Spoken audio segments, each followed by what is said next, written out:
This Max, help me something slick and make it stick. Listen, man, I am here today. I am back. I know. It's been a minute since I have did one of these. I guess I had a semi sabbatical from doing interviews, but people have been like, Mac, you got to get back to doing interviews. Hey, man, life been life. Been really busy, but you make concessions and you do things for special people. So today I have a very exciting and special guest. Really, really special. I'm excited about it because you know what? First of all, really amazing human being. I've had the pleasure of meeting her in person. Amazing human being, phenomenal spirit, but she has a story. And you guys know me, I'm an author. And anybody got a story, I'm all for it. So I want you guys, for those who don't know, many do, but for those who don't, I'm going to bring to the stage award-winning writer, international speaker. I mean, hell, I don't know what else the woman had already done. Hell, she might be on some damn TV show. I don't know. They made a movie out about the woman's life. I don't know. Hell, she might be on the screen with me one day. Hell, I don't know. Who knows? But anyway, without further ado, I want to bring up the amazing Dr. Nicola Mitchell. I call her the doc, but y'all gotta call her Nicola. Y'all ain't got it like I do. So without further ado, let me bring her to the stage and get her here with the people. Hey y'all. Hey. Doc, Hey. how you feeling? I'm amazing. How about you? I'm doing better now. I am doing better now. I'm excited that you. Thank you for joining me on Cigar Chats with Mac. Oh, thank you for having me. Of I like course. cigars. Well, where is yours at? Oh, I don't have any right now, but I do like cigars. I smoke Tatianas Mm. occasionally. Learn something new every day. I didn't know that. Interesting. Well, anyway, I wanted to kind of take it back. You and me, I've talked to you, I've dialogued with you, but I don't want to spoil Mhm. it. Like, we see where you are now. And for those who don't know, I want you to kind of take it all the way back, Doc, to the beginning of growing up in Vegas and take it back there and kind of like your journey of what led you to be this real life superhero, as I call you. Because it's important for people to get the whole context of who you are and what your story is. So, kind of give us the beginnings, the humble beginnings. Okay, so peace everyone. My name is Dr. Nicola Mitchell. I am a national best-selling writer. I have over 25 books. I've published over 1,000 authors, and I am also the founder of Girls Who Brunch Tour. I came from Jamaica. I was born in Jamaica, and I moved to America when I was young. I was about 9 years old when I moved to Las Vegas. And when I moved there, it was during a time frame that there wasn't a lot of international people. So you were either African, Mexican, Black, Filipino, white. That was it. So moving to the West Side, they did not know what I was. Okay, my mom's from Cuba, and they're like, "Your mama Mexican? Like, what's going on?" And they harassed me, and I didn't understand what color was because growing up, coming from the Caribbean, they didn't identify color. It was just you're Jamaican. So it was moving here. That was a big culture shock. So I just stayed to myself. I started writing. I used to fight a lot because people used to harass me. So I had to learn how to fight and just, growing up in the hood, I was a hood kid, right? And self. Um, but I still was super reserved. And I'm the youngest of my mother's children, but I'm the oldest of their grandkids. So the oldest one above me is 10 years older than me. So my nieces and nephews are 10 months younger than me and down. So I would take my nieces and nephews to church. And up the street, there was a church that we started going to because it was easy to march all these kids to church, and I ended up joining the choir there. And I was raped at church when I was 14 by my choir director. And I just did not want to go to church anymore. My mother, she never really questioned it. It was more, I'm being fast or whatever. They never asked like what happened, why I didn't want to go anymore. And I end up, my young mind, I'm thinking I'm gonna feel better if I have sex with who I want to have sex with, and I end up getting pregnant with my daughter. So I had her 5 days after my 15th birthday. After that, I was raped 3 more times, and I kind of, by the last time, I was just so over it. I'm like, okay, I don't need anybody, because these were all people that were supposed to protect me, people around me, right? And I was like, okay, I'm a work. Nobody's gonna. I'm working 2 jobs. I'm in high school. Nobody's gonna take care of me. Nobody's gonna take care of my daughter. And I was like trying to get my power back. But this whole time I'm writing. I'm journaling, writing, journaling. And so my teachers start putting me in lit classes. And I just started love storytelling and writing. And my first piece of work was published when I was in the ninth grade, a book of poetry. And I used to write poetry at school. I charged $5 for my poems. So if you and your girlfriend was beefing, I write you a get back together poem. Like that was my hustle. And that's why I figured out I had a love for writing. Fast forward, my undergrad in college, I was in a crazy relationship and I was dared to write about it because I was journaling those things. And I wrote my first book when I was graduating from college. So now, 25, 20, well, really 27 by the end of this week. Books later, 30 by the end of the month. God is just amazing, but everything that I've done stemmed from that background. That's a lot to unpack. Let's. So my question is this: when you that those egregious acts that happen on multiple occasions, what was it? How are you able to? Were you able to one heal yourself, but not have hate, enmity, and resentment towards men today? Like, how are you able like to get past that therapeutically and see the good in possibly another man, men period, people period, to get able to trust like that? So I really went through therapy. I didn't start therapy till I was 33. We had moved to Atlanta. My daughter is legally blind in her left eye, and we were going to therapy for her. And so they're like, okay, well, we need to know more about you so we can understand her, right? And so I'm saying things, and she was like, "What? Do you like your mother?" Like this is Right. my therapist saying, and I'm like, "Well, yeah, because when you're a product of your environment, so whatever you're going through, that's all you know. Right. I didn't know things should be different. Like, my mother was doing the best that she can, so I was just like, yeah, I love my mom, whatever. But it really was therapy that got me through it. I learned during that time frame that I block things out. Mm. So when things are hard, when things are bad, I would block them out. So there were one situation I completely blocked it out. That my cousin had to remind me and walk me through it. And then once she walked me through it, it started coming clear. But I stuff that was hard and painful and things like that, I blocked it out. And it wasn't until therapy and then learning how to forgive. I had to forgive myself first because I blame myself. My abusers told me that it was because I was pretty. It was me that was making them do it. So for a long time, I didn't even like to be called pretty. I would be offended if somebody would call me pretty. I didn't want to hear that because, subconsciously that was taking me back to where that those things were. I was connecting the dots. So I had to forgive myself, number one, that if this was not, nothing is okay, but it wasn't your fault. And then one of my abusers I had reached out to him. I was in church and my pastor said, forgive that uncle that raped you, right? So this wasn't my uncle, but I texted him and I said, I forgive you.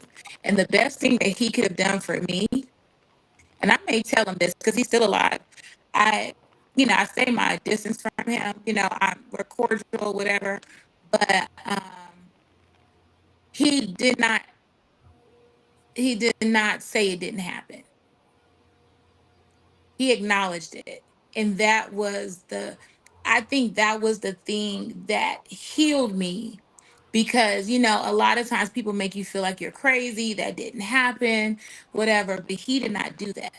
He said, he acknowledged it. He, even in his whatever warped way of why it happened, he at least acknowledged it. And I think that was the most therapeutic thing for me. And that's and I had to learn that people are people, right? And hurt people. And there are certain people, and I have a light about me. People tell me that when they meet me, they're drawn to me. And so I've always had that light. So I think that's what was drawing them to me, but they were also drawn to me because they knew I was alone.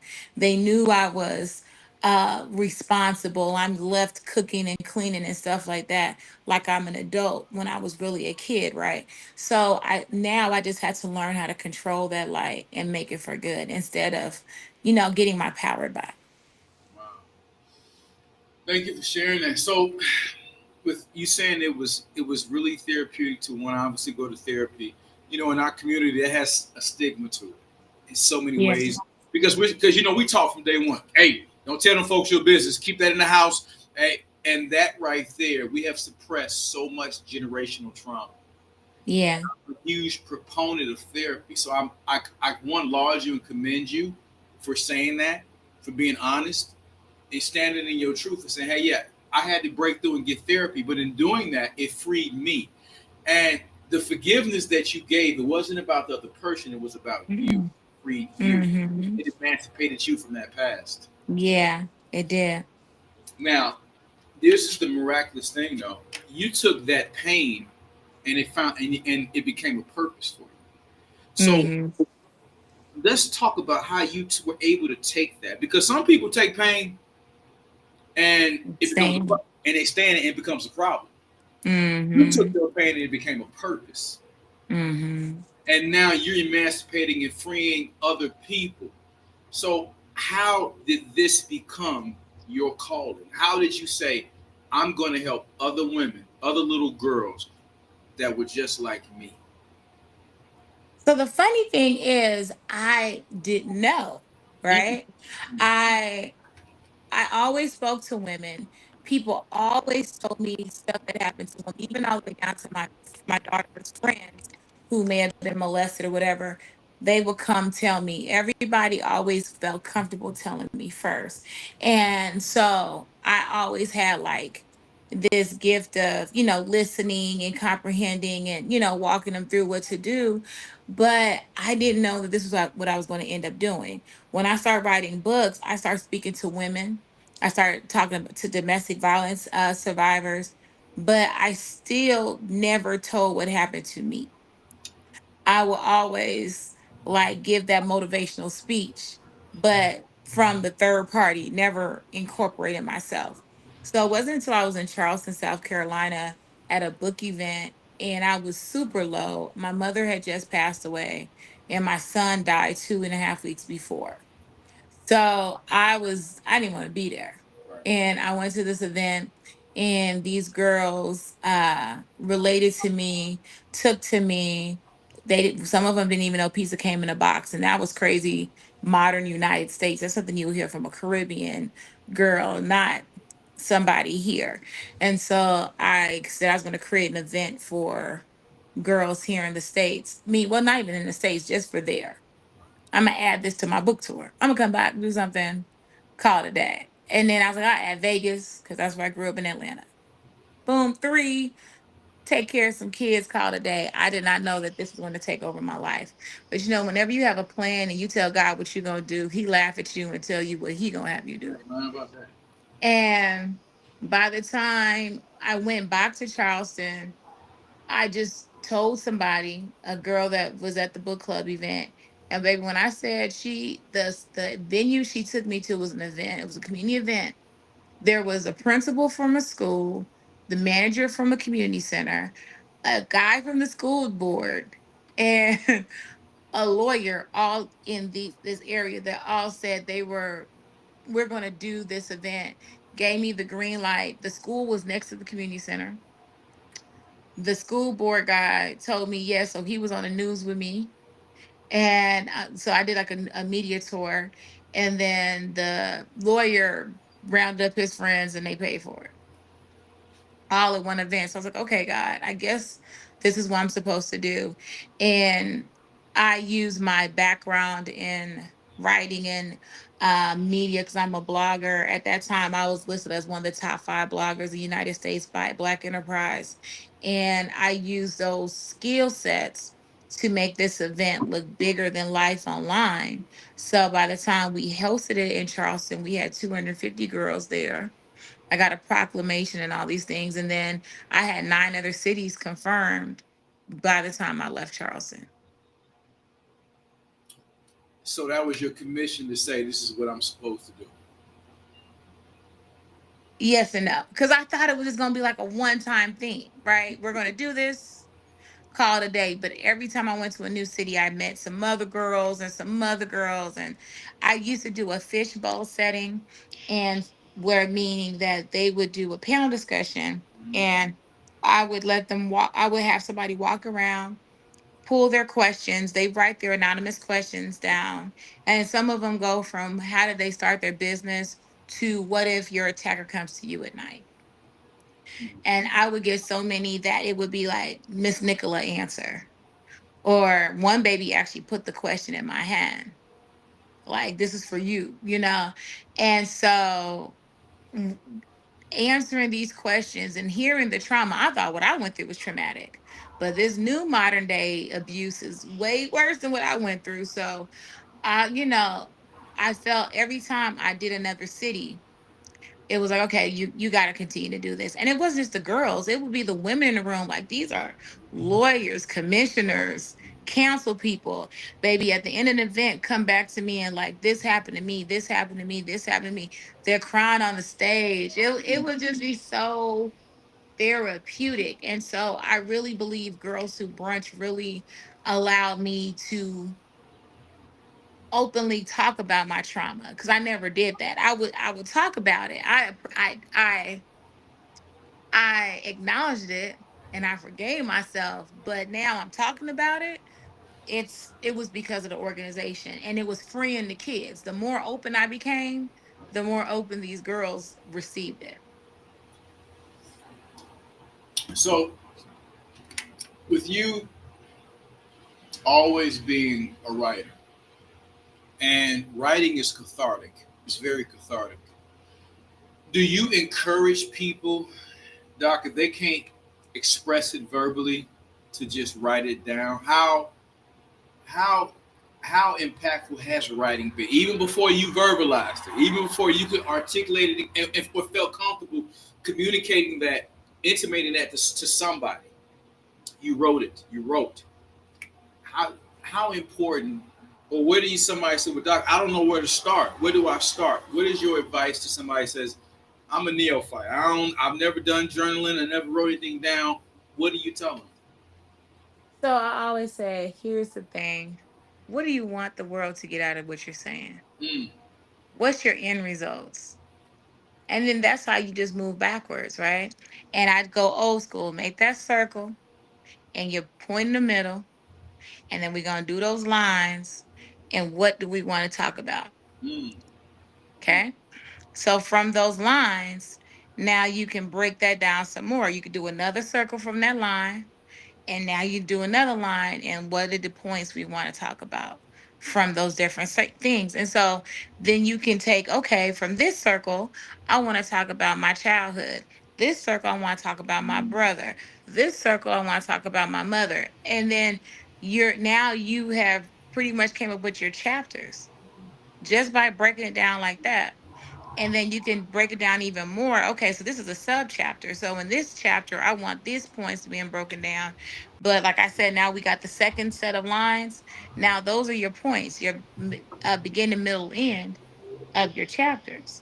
And when I break it down to them and teach them that and let them like express that way, and then I also say, just talk it out. If you can't write it, just talk. use your phone, record it, talk it out. And these phones now, they let you do talk to text. So you can talk to text, upload it, and now there go your chapter to put in your book, and now you can just add the fluff to it. Wow. So, what many people may not know, or maybe a lot of people do, they actually there's a story about your life, right, Doc? Yes, sir. Where can they see this? How did this happen? Like, take us down in life. First of all, that must be surreal. That must be surreal. It must be, you got to be vulnerable to be able to see your life in a story. How did that come about? What made you want to be that vulnerable and open to say, all right, all I right. didn't. I didn't. I was So I am a L'Oreal Paris, the makeup company.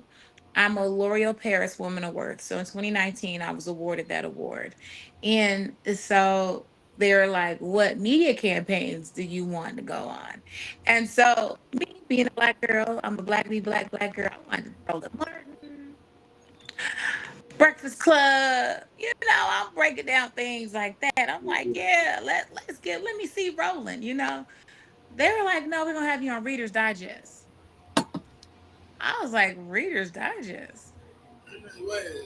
We ain't never read that where we come from. That wasn't one of the books we were reading. Right. I was like, they talk about us in Reader's Digest. So I was offended at first. I was like, wait, what? Reader's Digest? But that was the best thing that ever happened to me.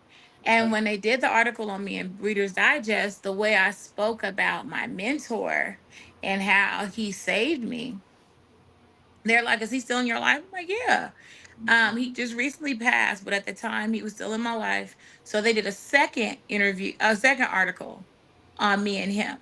Mm. And so it added him, like let him answer some of the questions. And they a fun fact with a lot of magazines and major publications, they may do an article this year, then they'll pull it Mm. and they relaunch it in a year or so to make it look like it's a new article. It's fresh.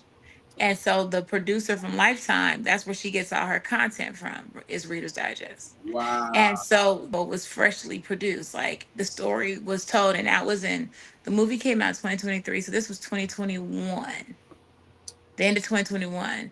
But the article was written in 2019. Wow. So, So they found me on social media right. with no icon. No icon. It was like, I'm a producer from Lifetime. Da, da, da, da, da. I was like, what? We want to do a movie about your life. I'm like, I got all these books. At the time, they had like 17 books. I'm like, you can do it. They're like, no, we want on your life. And at the time, I was dating somebody. And I recalled telling him, and he said, why they want to do a movie about you? So when he said that, Mm. and he also said, you're gonna tell everything. Like the way he said it Okay. was bringing me back to that insecure Nikki, Okay. that little girl that was like, yeah. Yeah. And I almost didn't do it. So finally I said yes. And that was one of the next hardest things I ever did in my life, was going with the writer. I pitched myself as an executive producer. So I didn't know what that meant till later. I just knew as a writer I want to be executive producer. But I didn't understand how big and powerful that Yeah, was. the EP title is. Yeah, and especially for movies. EP for TV and EP for movies is two different things. And so I'm sitting here with this white man in Chicago, and we're drinking wine on Sundays and we just talk it out. And it was crazy because it took like maybe 6 or 7 scripts before I finally agreed with it, because he wasn't seeing it the way I'm seeing it. You said. Yeah, and I finally agreed on it, and the rest is history. So when you finally saw the movie and you said, "What is that? What was that feeling like?" Like, I see myself done TV, done all of that. That's one thing to go on TV and just be a character or be Mac. But to go back to Mark Anthony and go back to the childhood, and I've overcome child abuse myself. So to go back and have to keep it all the way funky and real, because I can't do it no other way. And I know you'd stay on the same principles, Doc. What was that like to see your story being acted out? And you were like, I know those events, those watershed moments. I lived them. Whew. So when we were filming, I think it was way more emotional Had, filming had, than watching it. But okay. there's two parts of that. So when we were filming, it was a big deal because again, executive producer. So I'm like, nope, we got to have this. Nope. Tatiana never played a character with braids before. And at that time period of the movie, with the organization, I wasn't even wearing braids, but because I'm a staple braid wearer or whatever, Tatiana was like, nope, I'm going to have braids in my hair. Right. That was like certain things that we were standing on. But being on set, and then everybody read this movie, and the funniest and the sweetest thing was that everybody stated they did not believe that I was as caring and my character really matched. Because they said a lot of times the person, the story may be this story, but the person may be a bitch now, or rambunctious and rude. And the whole time I'm just sitting back watching, listening. I get my subtle changes. And then I fellowshipped with everybody from sound, from whatever, and everybody told me their views on me and how they felt about me and maybe whatever they went through. And it was so surreal watching it. And because they actually fell in love with me, the care they put into the product, even filming, that was emotional. I'm left-handed, and there was a scene that I used to get hit in my hand to try to make me right-handed because I'm writing with the wrong hand. Yeah. And they took so much care recreating that scene and sending me messages, texting me while I'm sitting there, coming rubbing my back, are you okay? And I was just like, I never felt that much care from the people around me as I was experiencing it that I was getting from this fresh, mostly Caucasian cat crew that was loving on me. And that part of it was surreal because they were trying to make it as real as possible. That's right.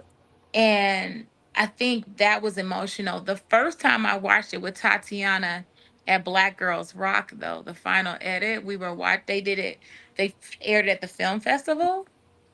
We sat there and held hands the whole time and watched, and we cried the whole time. Because we fought for things on the set. So to see it all manifest and come to life, it was emotional. And then every other time I watched it, it was more technicalities. And the last premiere I had, it was a private premiere and we were streaming it.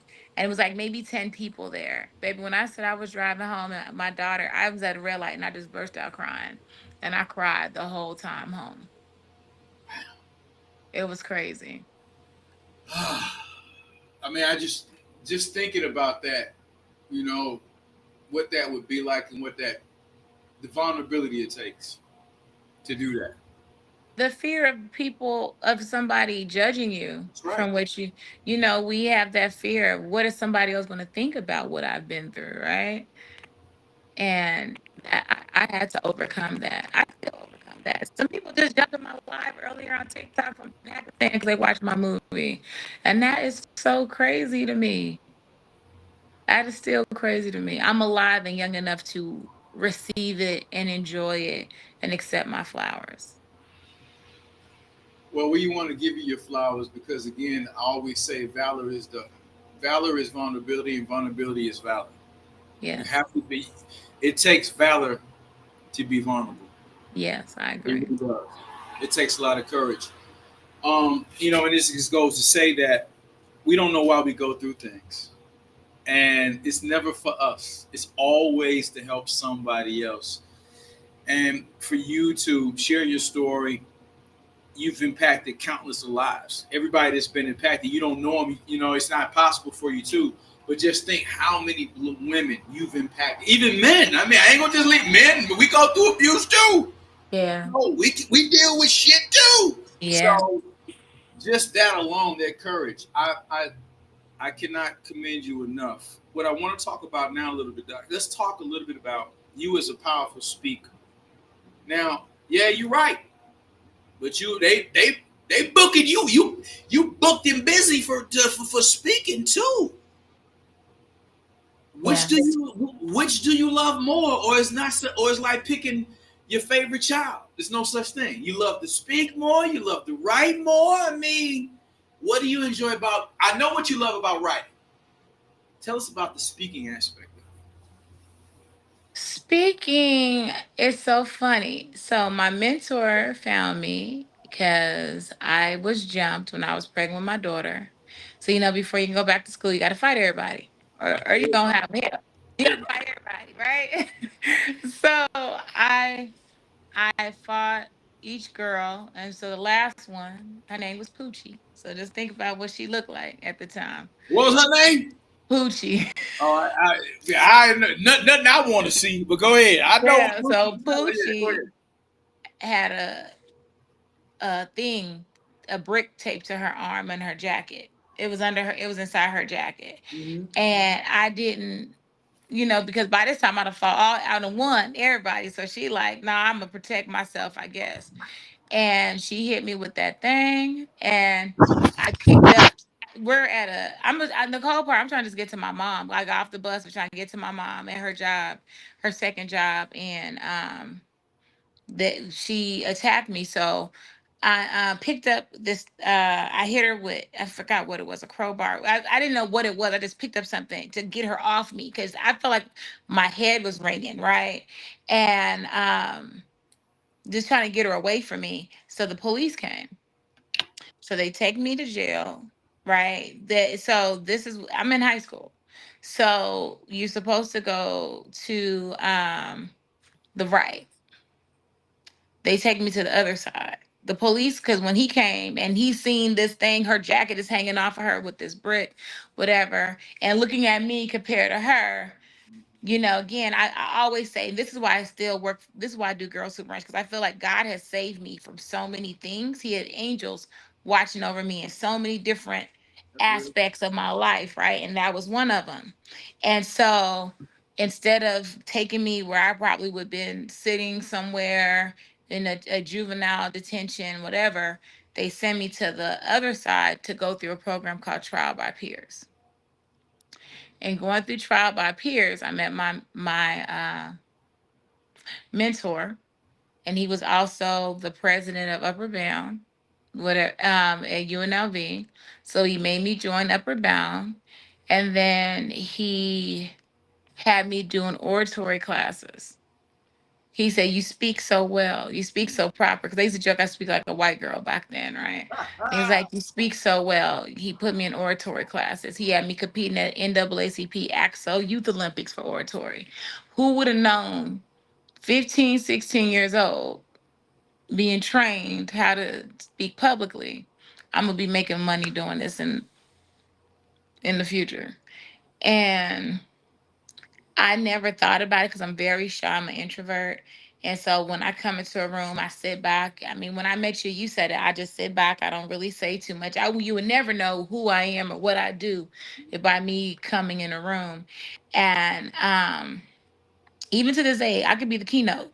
I just sit back there, till they announce me.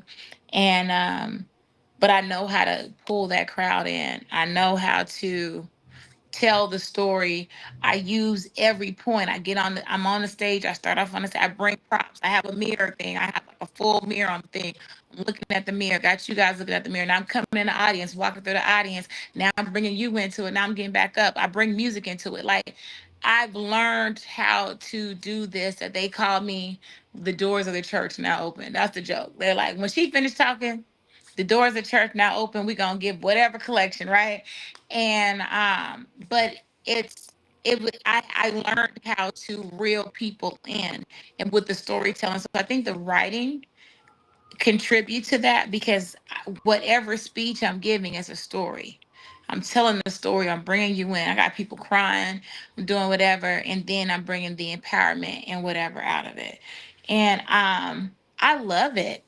One that happened recently was in Las Vegas. I was flown out there, and I'm a domestic violence survivor, and somebody attacked my daughter when I got off the plane about to get my makeup done. She's in Houston. So I'm getting my makeup done. I'm getting the police doing all this stuff, whatever. The lady was so impressed. She's like, "Can I get your car? Because who are you?" Right? Not knowing this is my child that I'm working on. Yeah. So another person would have canceled. I can't do it. But no, I was already booked. And she's all the way out there anyway. There's something I can do in this moment. And I got back, I got on that stage and I said, I had another speech, but I'm gonna break it down, right? Because we talking about looking in the mirror, right? So let me tell you, I'm gonna look in the mirror. What happened to me today? My biggest fear, I'm a domestic violence survivor. My child experienced that today. And I broke it down in there. Baby, when I say I had football players in that room crying. I believe it. And so people like, I could never have told that story, but I'm like, I have to tell the story so you can understand it and receive it, right? Because if I'm doing the generic third party story, you're not really taking it in. But now that you know and you see me on this stage, so I'm telling you to work through it and no matter what, show up. I just gave you a true life testimony of working through it and showing up. I still showed up That's right. in this moment, right? And I think that's something that I learned how to do through storytelling. Wow. Go on, Doc. Go on, talk it, Doc. Let us know, Doc. Let us know. Now, overcoming, you know, abuse in many different forms. The thing that I can say personally from having the pleasure of meeting you in person, very soft spoken, not an ounce of enmity and resentment towards any new energy in human beings. You didn't know me from a can of paint when I met you, and you would have never sensed it. You know, there's some folk they've been through some things, and they wear it. The saying is, you don't look like what you've been through. You personify that, and not only that, you embody that when you meet you. Thank you. You're so forthcoming, and you give freely information. You and I, we opined in private, and you giving me advice on different things and tips and different things like that. A lot of people don't do that. A lot of people in our culture Mhm. gatekeep. And my question is, as accomplished as you are, what keeps you so grounded, and what keeps you saying, "Hey, I'm gonna keep the door open. If you want to walk in, come on." Because some folks will say, "Yep, I'm here now." The rest of you niggas can figure it out. I don't tell you niggas, figure it out yourself, nigga. Go through the window, nigga. I don't know. You Yeah. don't do that. You say, Mm. "Hey, listen, I came in this way. You come on this way too." Matter of fact, I'm gonna let it where you come in a little bit better than I came in. Where does that come from, and why do you still do that? It's gonna always go back to the abuse, right? The My mom, she's a survivor, but I didn't understand it. Again, I'm the baby. I didn't get it, right? She had me later in life. And so I used to look at that lady like she was crazy, right? But and she was so cold to Mm, me. mm, So God blessed me with so many subsidiary moms, mm, from teachers to counselors to whatever. Somebody always adopted me. I got so many mamas that I call mama that people be like, "That's your mama too." Like, my biological mother is dead now, but I always had people pouring in me. So I am here because, like I said, my mentor found me, poured into me. right. All these people pouring into me, right? And sometimes it's for a season, sometimes for a lifetime, but I'm constantly getting poured into. And as every time I step into a new arena, people come in and pour into me. So how am I going to take all this pouring Mm. and not share the tea? Mm. I can share the messy tea. Mm. I can share the negative tea. No, I'm gonna share this positive tea. Now, what you do with it is what you do with it. Mm. And the funny part is because I give it so freely and so easily, a lot of times people don't take it and will pay somebody else because they respect that person that's charging you $10,000 for this webinar that they didn't pull from Google that they done took from somebody else's class. They really don't know how they teaching you. They just hustling some money. But I'm telling you some real life stuff. I'll sit here and listen to you and tell you, okay, this is what you're doing wrong.